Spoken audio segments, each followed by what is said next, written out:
The 2010 Atlanta Press Club debates, brought to you live from Georgia Public Broadcasting. Now the Republican race for state school superintendent. And hello everybody, I'm Brad Means, anchor from WJBF News Channel 6 in Augusta, Georgia, and a big welcome to everybody, our viewers at home, as well as our live studio audience here, to witness the 2010 debate for the school superintendent's race. You know, the primary election is coming up. We're here in the studios of Georgia Public Broadcasting. Tonight's debate, as all of our debates are lately, organized by our good friends at the Atlanta Press Club. We're grateful to them. And we're grateful to our candidates for being here tonight. Beginning on the Republican side, facing one another in Georgia State Superintendent race, they are, in alphabetical order, John Barge. Mr. Barge is the Director of Secondary Curriculum and Instruction with the Bartow County School System. John, welcome to you. Richard Woods up next. He's the K-5 Curriculum Director out of Irwin County for their elementary school, and we're happy to have both of you all. We should let you know that incumbent Kathy Cox withdrew from the race. She's taking a new job, therefore she's not going to take part in tonight's debate, although we should tell you her name's still going to be on the ballot come July 20th. And I've never gotten to say this as a moderator before, so I can say it now. Don't vote for Kathy Cox. If you do, it won't count. Her name's going to be there, but the votes won't matter. All right, let's take a look at the format for tonight's debate, if we can. In the first round, each candidate is going to answer a question from our three panelists. In round number two, the candidates are going to ask a question of their opponent. Each candidate will have time for rebuttal in this round. And then come round three, the panelists will continue questioning the candidates. Each candidate is also, we hope, going to have 60 seconds to make a closing statement. All right, before the debate gets underway, let's meet our three panelists selected by the Atlanta Press Club. First of all, we have Donna Lowry. Donna, thank you for being here. She's the education reporter for WXIA TV in Atlanta. Preston Sparks made the trip up I-20 from Augusta with me. He's the education editor for the Augusta Chronicle. And our third panelist, Christina Torres, a staff reporter for the Atlanta Journal-Constitution. Panelists, welcome one and all. All right, let's get underway right now, shall we? A chance for you to get informed and hopefully make a wise decision come Election Day. First round now, where each candidate is going to be asked a question by one of our panelists. Candidates, you're going to have 60 seconds to answer each question. And as moderator, I'm going to determine if a rebuttal is necessary. By random selection, Richard Woods gets the first question from you, Donna Lowry. All right, Mr. Woods, economists predict Georgia's tax revenues will continue to lag, possibly not reaching pre-recession levels until 2014. How would you handle requests to further cut the budget in light of massive layoffs, larger classrooms, cuts to arts and sports programs in Georgia schools that they've already suffered? Very specifically, we're going to have to look at prioritizing education to make sure that everything is appropriately funded that is essential for educational success for our students. By doing so, we're going to have to line item our budget. We're going to have to do a complete audit of the Department of Education, explore some areas that we can get maybe some nonprofit agencies involved with our partnerships, looking at even partnership with other agencies within the Georgia government system, such as the Ag Department, Labor Commissioner, so that we can expand the maximum use of our facilities and funding that we do have. Thank you. Yeah. All right, thanks a lot. Preston Sparks, your turn now. You get to ask John Barge a question. Yes, Mr. Barge. Given the many furloughs teachers have had and potential layoffs some school districts are currently considering, what would you say to teachers tonight to give them confidence that if you are elected, things will improve? Well, I would say that, we are in tough economic times, and, in tough times we have to all kind of tighten our belts and hold on for the ride. But that I will work with the legislature, I will work with the governor. That relationship between those entities is very important. But I would also model for our local districts and for the legislature by looking within our own Department of Education and finding where we can cut our excess and our waste in an effort to send more money back out to the local school districts. All right, that concludes round one. Woo, I'm exhausted. Normally we tell candidates to try to be more concise, but you all can expound on your answers if you want, and I may give you all a chance for rebuttal if you choose to call one another out.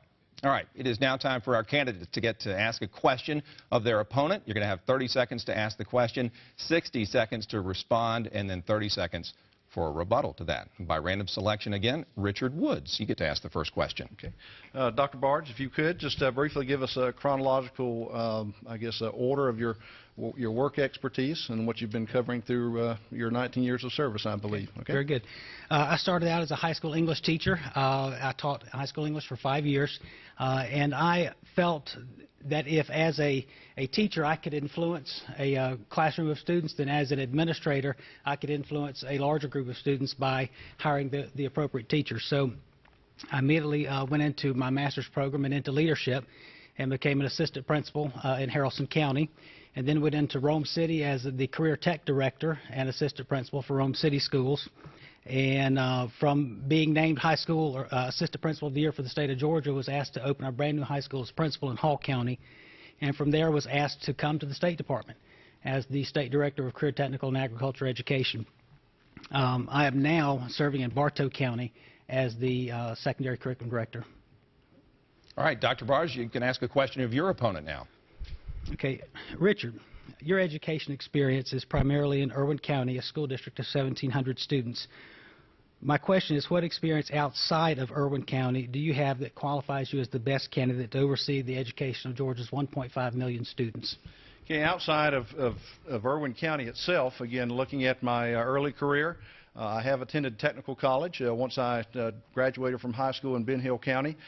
During that time, I've also had the opportunity to work as a purchasing agent, the lead purchasing agent for a multi-million-dollar company that was based up in Kennesaw, that which was Penn Research. So again, my broad-based knowledge and expertise goes beyond just the local school system.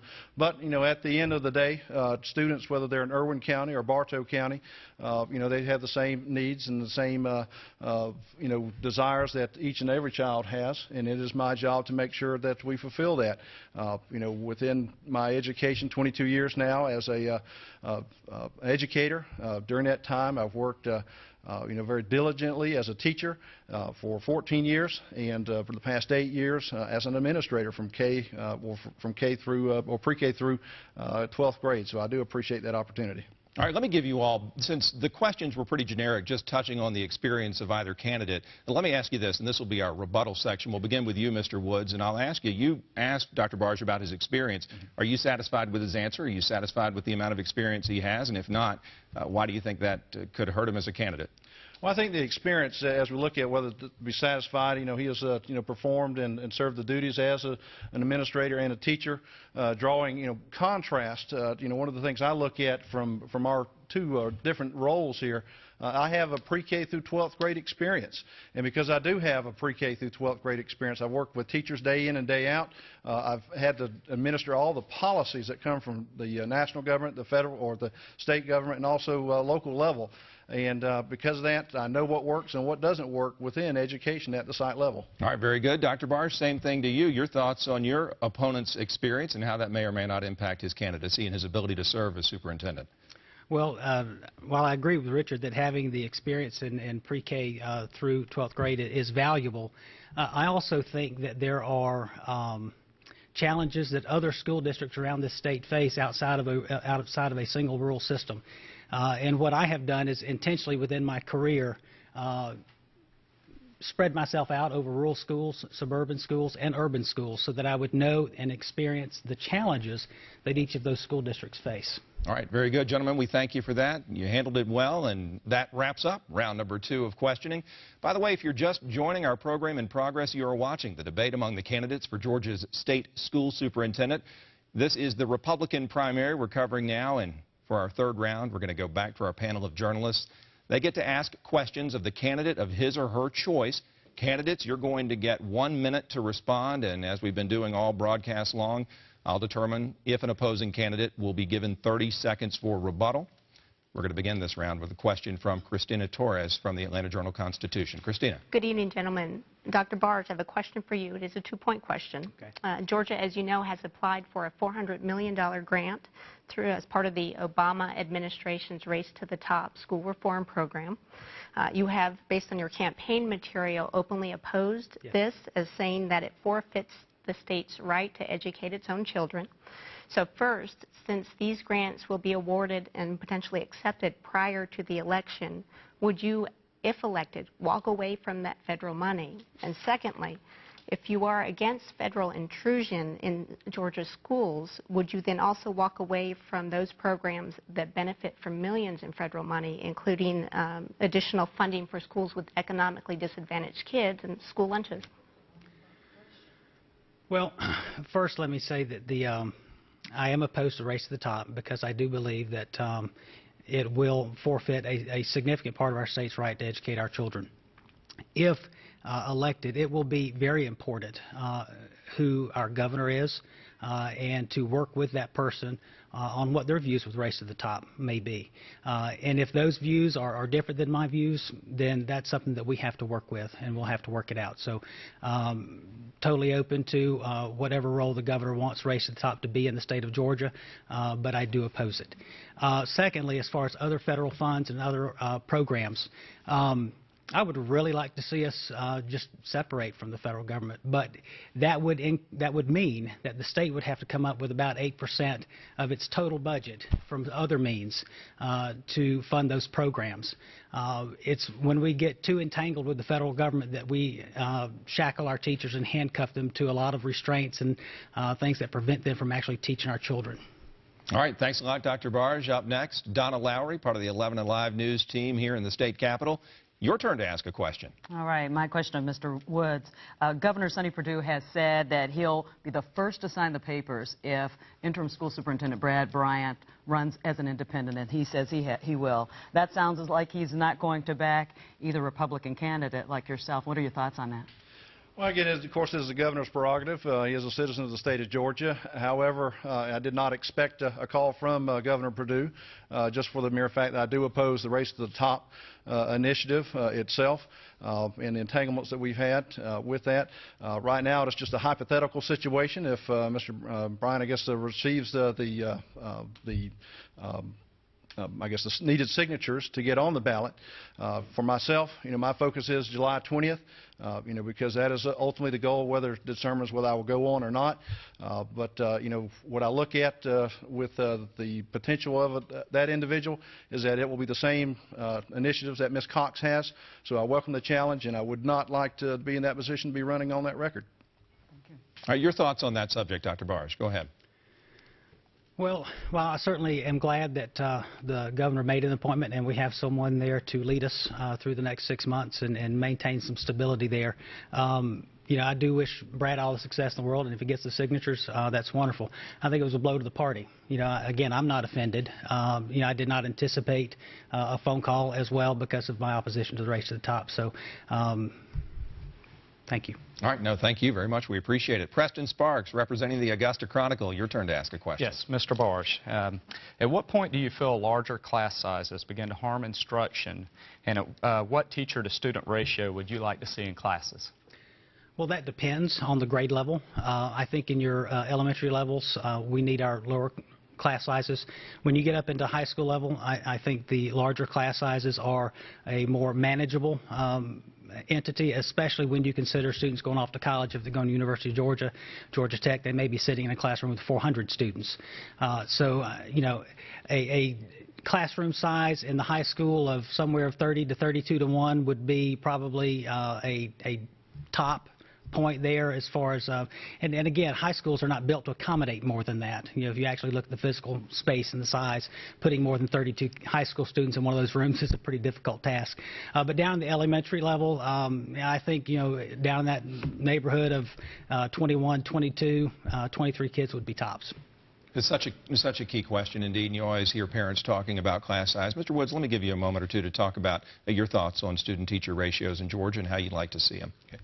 Again, working down at the primary kindergarten level through 5th grade, it is mandatory that we really have to have our smaller class sizes down there at that level so that we can address those needs, because specifically we're looking at that this is where our foundation is laid.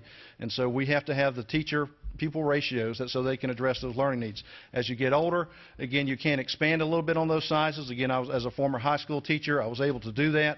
But any time you can get within 25 kids to 1 is a good thing at a high school level. All right, we're going to continue our questioning from our panelists. Back to you, Christina Torres, your question for a candidate tonight. Absolutely. Mr. Woods, let me ask you, you have said in your campaign material that there is, quote unquote, way too much emphasis on testing kids. Who do you think is putting too much emphasis on testing? Why do you think they are doing it? And how specifically would you want to gauge what children learn and using what assessments? I think specifically where it's being driven is federal government, again coming from the No Child Left Behind legislation that really is driving the standardized testing and accountability.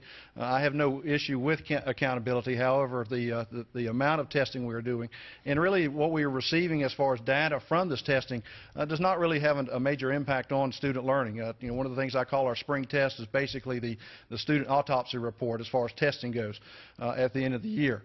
What we do need is to be more concise would be a growth model of testing so that we can actually see our students where they begin the year and watch their progression during the course of the year so that we can target learning needs not at the end of the year but as they go along and to make sure that by doing so that we are addressing the learning issues that each and every child has and not just being a collective body from being able to write down A, B, or C on the standardized testing. All right, thanks a lot, Mr. Woods. And Donna Lowry, your turn up next for a question. Okay, Dr. Barge, what are your thoughts on increasing the number of charter virtual schools? And critics see them as a potential burden on local school systems because they say that they'll see a flood of homeschooled children come into local systems. What are your thoughts on that? Well, it sounds like it could be a two-part question as far as whether it's a charter school or a charter virtual school. Right. A charter virtual school, we need to embrace technology. Technology is opening up avenues for our students and for our society that we've never experienced. I think that the opportunities that those schools can create for some of our students to be successful are tremendous, and we need to continue to explore those. I'm a big fan of charter schools. I actually wrote the charter school planning grant for the Floyd County School System when they were ultimately awarded their charter for the Floyd County College and Career Academy. So absolutely support charter schools, and the virtual school also is a tremendous asset. What about the possibility of the burden it might place on local school systems if those schools come? I don't see the burden of it being placed on the school system. The only thing that could potentially be seen as a burden is if students withdraw from the local school system to be homeschooled, and at that point they lose the FTE. All right, Mr. Woods, your opportunity to comment on that question if you choose to. Okay. With the charter schools, again, I firmly believe it is the right of the local school systems to decide. They know their financing. They know what they're able to hold and not hold. One of the things you look at is, we have to look at the research of charter schools. If you go up to the Bloomberg model up in New York City, again, I think you have the extreme of where they have created a massive amount of charter schools, and it has placed a drain on them. But the bottom line is, it is something that the local school systems need to decide because they are the best, individuals to make that decision. All right, very good. Preston Sparks, we are doing well on our time tonight. Do you have another question? I do. Mr. Woods, in the past school year, some systems have considered going to a 4-day school week to save on operational cost amid state cutbacks. Just wondering what your opinion is on this. Again, anything I look at, I guess what we've been doing over the past several years, if it has a negative impact on education, I do have a question about why we are doing it. Because the bottom line is, are we preparing our kids? And right now what I see throughout the state, we are making a lot of financial decisions, unfortunately. We need to offer flexibility to our local school systems so that they can move funds around and address those learning needs. But they have to be critical learning needs in which that we have that fluidness to move around funds. We need to maximize what we have across the state. And that means looking at definitely a priority of our spending. And that spending needs to be focused on what is the classroom, because that is or what's taking place in the classroom, because that's where we have the greatest impact on education. We can do without things, we can do without stuff, but to cut into education as far as our students is concerned, we are heading down a wrong path and going backwards instead of forwards. All right, thanks a lot, Mr. Woods. Christina Torres, your turn for another question. Absolutely, Dr. Barge. In the last 2 years, investigations by the Atlanta Journal-Constitution and subsequent state audits have found cheating by educators on state tests.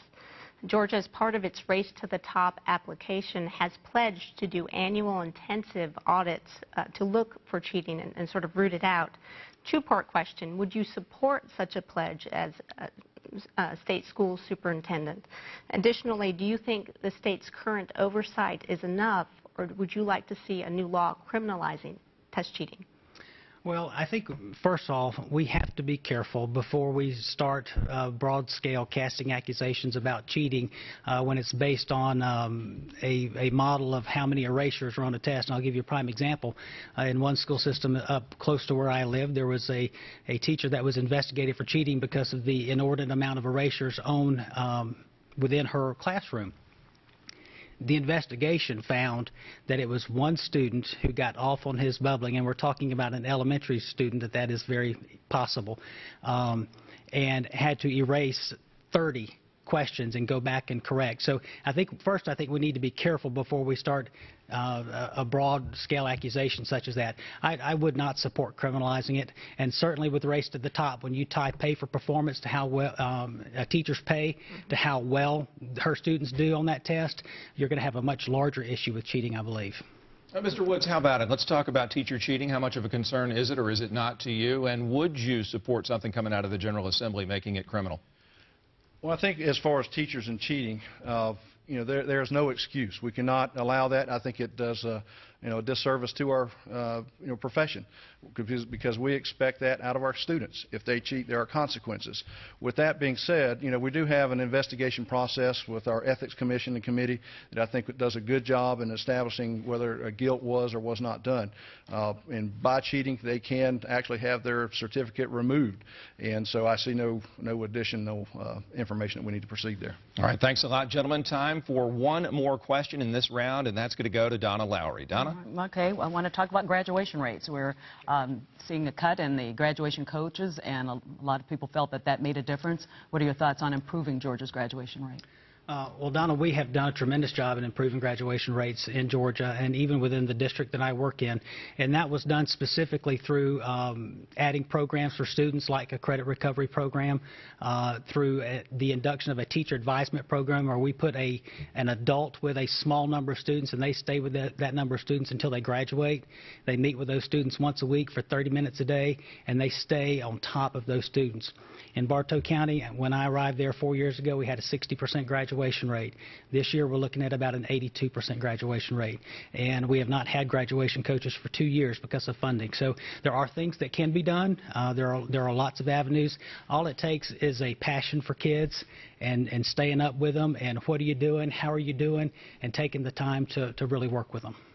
And we do have time, Mr. Woods, if you would like to offer your thoughts on graduation rates.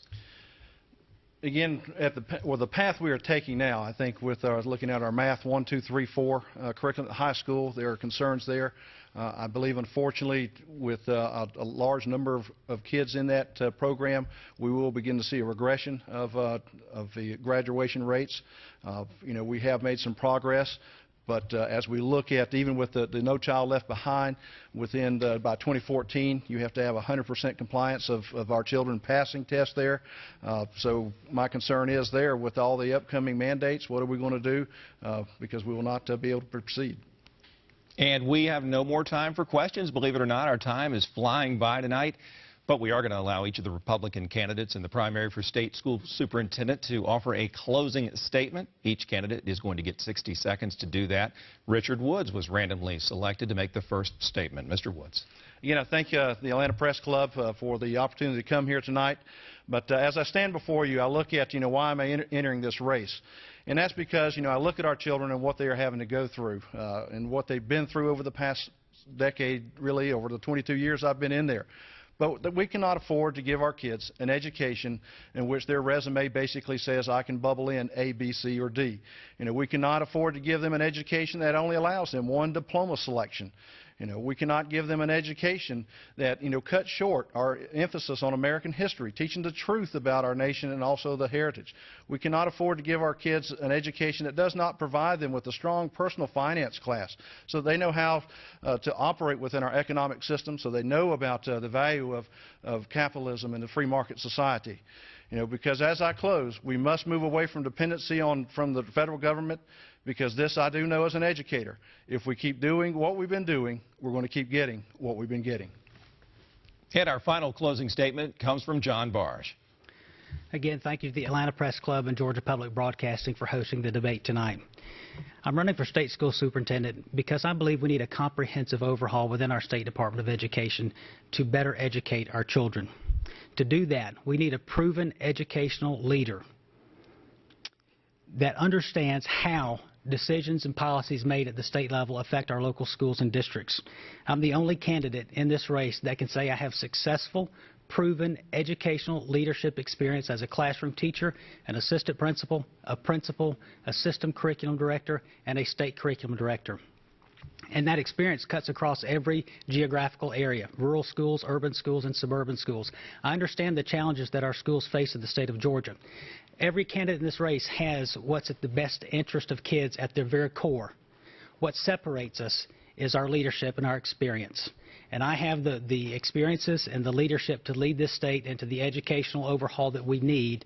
And I appreciate your support, and I would appreciate your vote as well. Thank you. All right, candidates, we appreciate you. That concludes our debate. And a reminder to voters that the primary elections are going to be held Tuesday, July 20th. Thank you so much to the candidates. Thanks to our great panel of journalists, and also a big appreciation to the Atlanta Press Club for arranging tonight's debate. For more information about the Atlanta Press Club, you can visit atlantapressclub.org. And the debates that air on Georgia Public Broadcasting will be archived on the Press Club's website. I'm Brad Means. Thanks for joining us for this primary election debate, and thanks for staying with us, because the Democrats are up next right here on Georgia Public Broadcasting as the state school superintendent race continues to be in the spotlight. Stay with us.